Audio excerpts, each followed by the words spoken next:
عمرو أديب بيعلن انتهاء خلافه مع الفنان محمد رمضان بوساطة تركي آل الشيخ.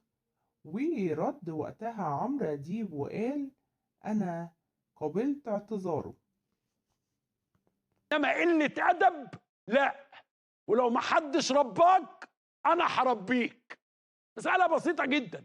وأعلن الإعلامي عمرو أديب انتهاء خلافه مع الفنان محمد رمضان بوساطة من المستشار تركي آل الشيخ رئيس الهيئة العامة للترفيه في المملكة العربية السعودية. ونشر عمرو أديب عبر حسابه الرسمي في منصة إكس تغريدة قال فيها: اتصل بيا اليوم الفنان محمد رمضان وأبدى اعتذاره ليا عن ما بدر منه تجاهي الشهور الماضية، وقد قبلت الاعتذار وعفى الله عما سلف.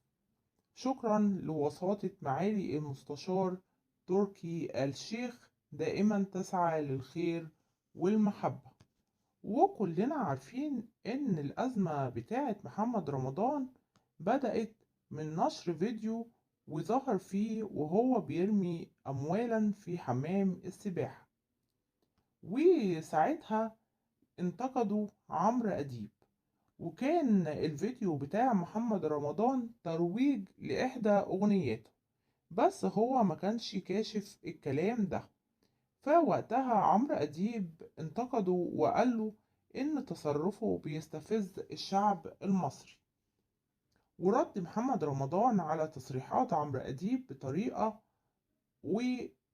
بطريقة كانت يعني مستفزة لعمرو أديب، وبطريقته الخاصة نشر فيديو محمد رمضان من مسلسل الأسطورة وركب عليه صوت عمرو أديب وهو بيقول: يا محمد احنا اللي كنا فاكرينه موسى طلع فرعون. ليرد عليه بطريقته وبطريقة الأسطورة ويقول: بس يا بابا. ومن وقتها عمرو أديب خلاص حط محمد رمضان في دماغه، وقدم فيه 4 بلاغات للنائب العام ضد الفنان محمد رمضان، وتضمنت الاتهامات السب والقذف والتشهير وإساءة استخدام وسائل التواصل الاجتماعي.